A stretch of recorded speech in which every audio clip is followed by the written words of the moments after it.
We are back in Runway, video to video AI. Once again, last video I strayed a little bit back into image to video, checking out a update to Kling that came out recently. So if you haven't checked that out, go ahead and do that. If you're interested in image to video AI. And this test that I'm going to show here was sort of an impromptu thing. The real test that I want to work on next is a two-character dialogue scene. And I'm trying to think about how I want to approach it, because on one end, I'm thinking about the more current practical use for where these AI tools are right now.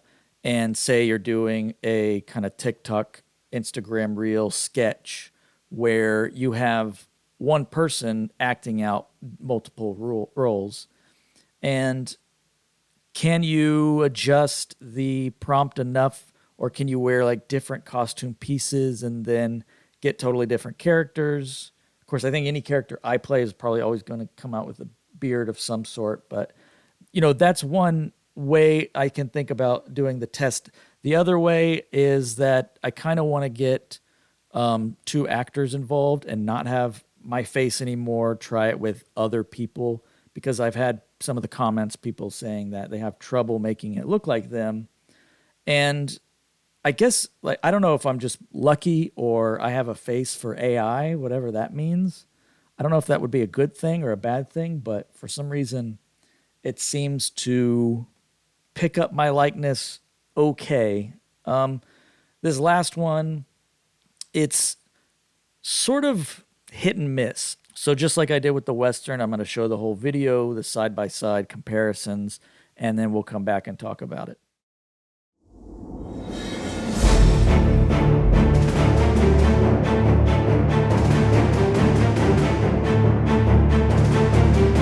No man shall take this castle, for we will defend it with our lives.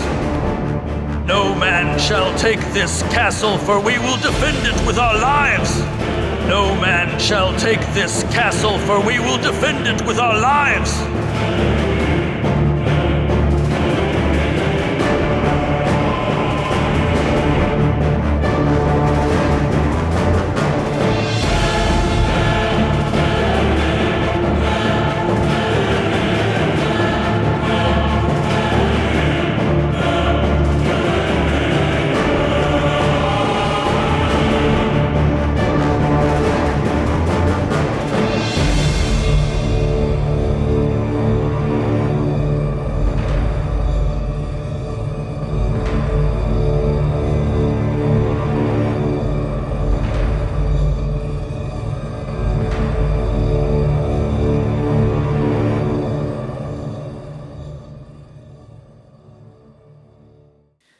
This guy, he is just happy to be here. He's a structure setting 8, and people don't often choose 8. They'll go for a 7, maybe a 10, not often 8. So, he's excited.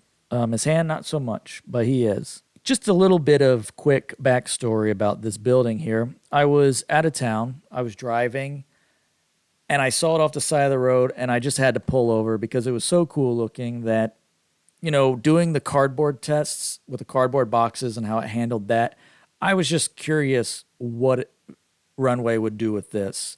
And it looked like a medieval castle. And so I pulled off and I was like, okay, I'm going to do some sort of medieval test. So I just did a couple of shots on my cell phone, me walking up from a distance. And then I also wanted to do some sort of dialogue to kind of test that lip sync. And by the way, I'm not using the lip sync from, there's a feature within Runway that is actual lip sync.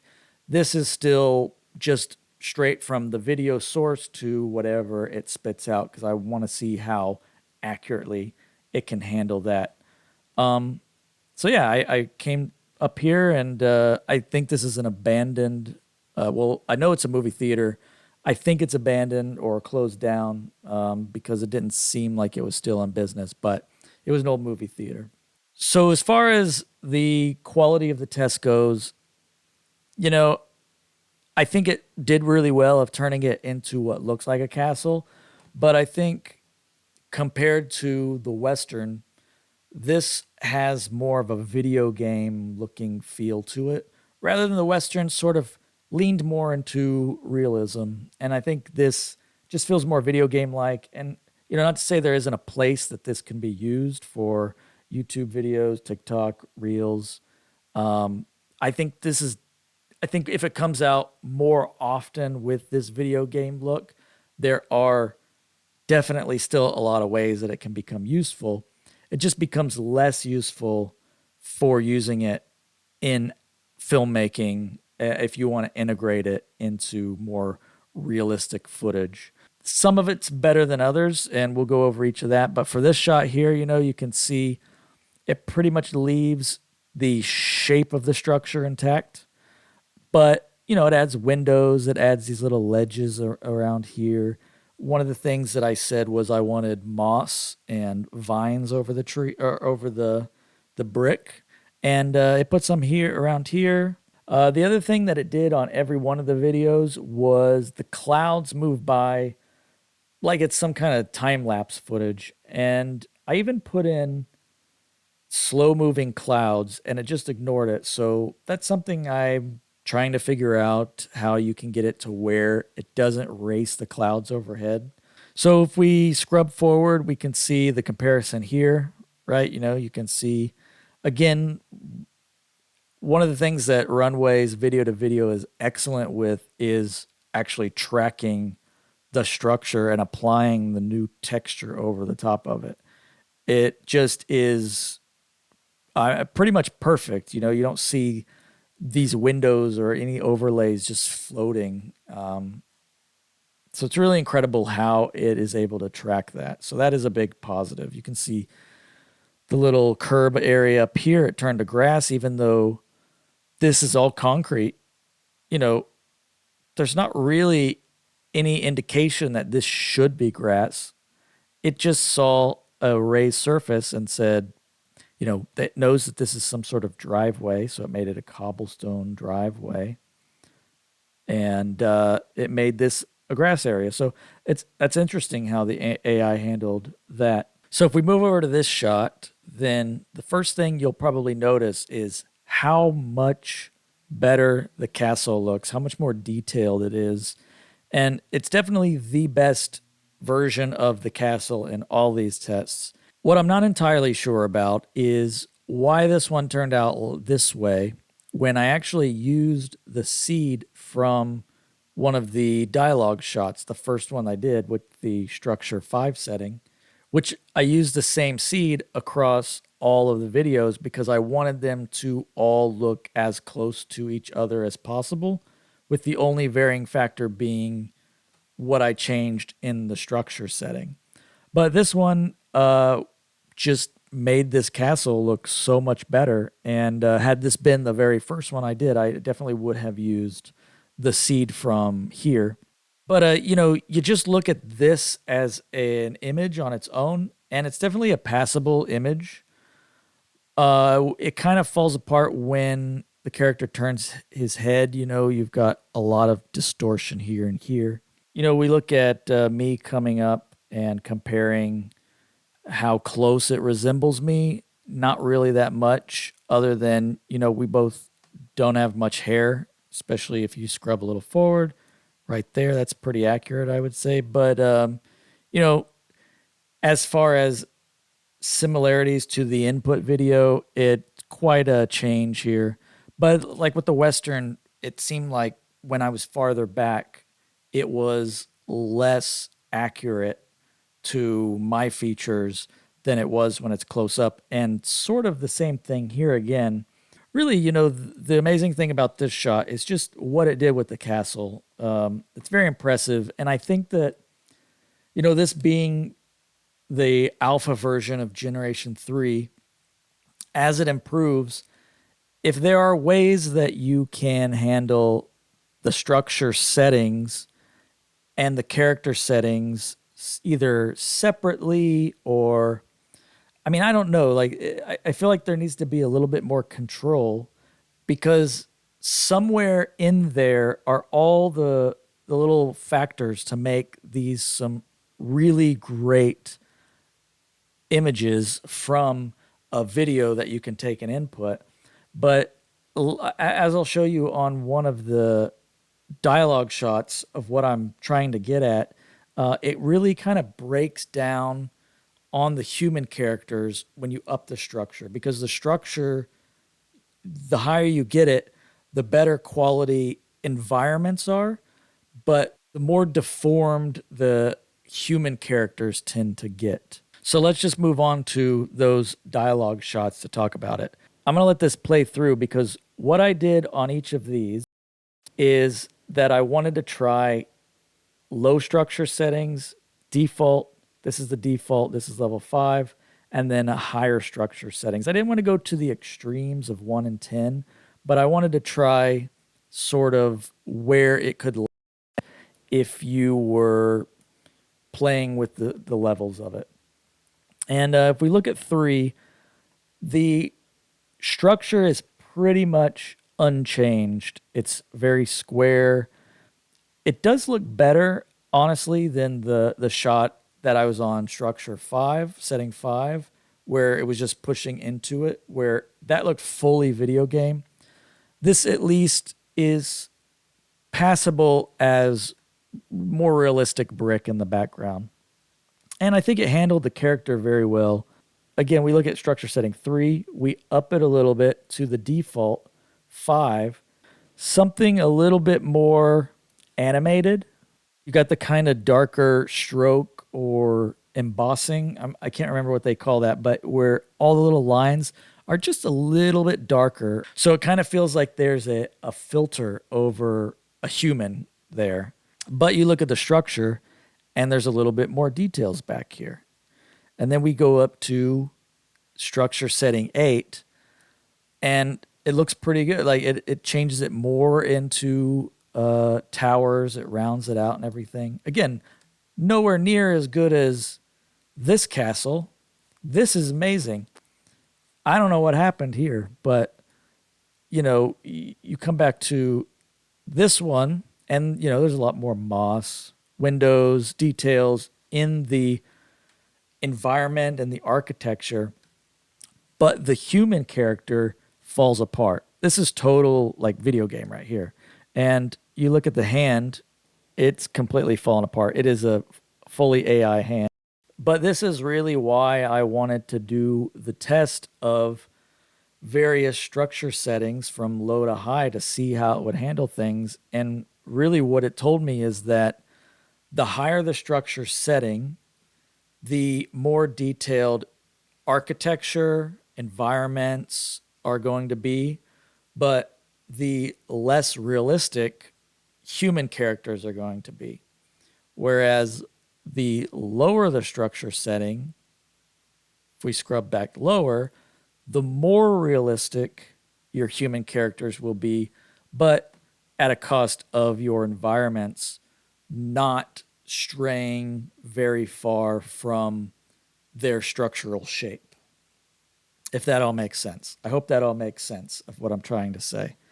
And so I think that's an interesting observation of how it works.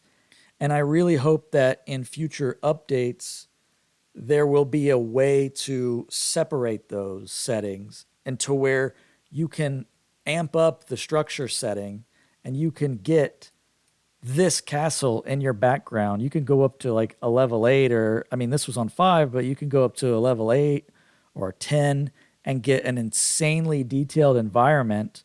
But then as it registers a human character, you can dial that back to a 3 or a 1, you know, to keep closer to your features. And I feel like it's possible because, again, I look at, where is it? This shot here.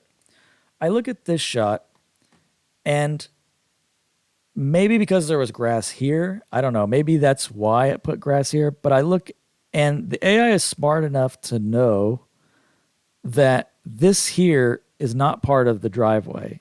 It knows that this is a driveway and it knows that this is something raised. It knows that it's a medieval setting. So there's not going to be a curb there as if it was a modern day road. So it made this all a big grassy, patch of yard or whatever whatever it is. But it's smart enough to kind of know that. So I don't know. I feel like it's there, but it's above my comprehension of programming and however it all works in the background. But that is my hope for future updates, is that there will be some way to separate the settings between structural settings and character settings. So the other thing I was wanting to test out was the lip syncing to some dialogue. And again, I think it falls into the structural setting. The lower the structure setting, I think the more accurate the lip sync is going to be to the audio. And we'll just take a look again at this. No man shall take this castle, for we will defend it with our lives. No man shall take this castle, for we will defend it with our lives. No man shall take this castle, for we will defend it with our lives. So yeah, you see the structure 8 pretty much isn't in sync at all. The other thing about 8 is he's just staring into the camera. But it's like, I don't know, is he a time traveler? Did he bring a camera back with him with his 3 fingers? What is that?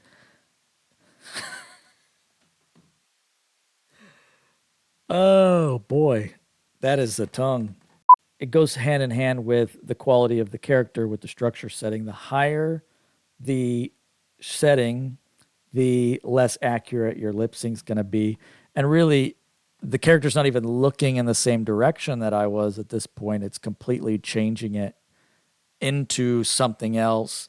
The hand falls apart. It starts to get all of those issues that AI often have or has had with the uncanny valley and all the deformations and stuff like that. And so if I were making something, I would stick between 3 and 5. I think the character in 5 looks pretty good. It just has that weird kind of filter over it. 3 definitely is the most realistic. Maybe you could push it to 4 and you get some kind of happy medium between a little bit more detail to the background and a more realistic character. But I think a setting between 3 and 5, if the main focus of your video is a human, I think if it is architecture or anything like that, you want to maybe crank that setting up a little higher than 5. So yeah, that was kind of an impromptu test, but I think it was pretty valuable. I think a lot of information came out of it on how to handle the structure settings depending on the situation, and especially on a test that I want to come up with the dialogue scene. I think that's going to be something that I'll probably want to keep the structure settings lower. It also might lend to what the theme of that is going to be. I don't know if I'm going to make it into a period thing. I feel like this lends more to having a period setting, because if it's modern day, then there's not really a point much to it. Like if it's set in some modern day restaurant or whatever, you might as well just go shoot at a restaurant somewhere. So this kind of lends more to more fantastical settings, period settings, futuristic settings. And so I think that's how I'll lean toward this dialogue scene that I want to try to work up. But yeah, I hope if you're doing anything with Runway, hopefully this video helped you to determine the best settings for your project. If it did, let me know what you're working on. Post links to your stuff down in the comments, and it's the end of the video.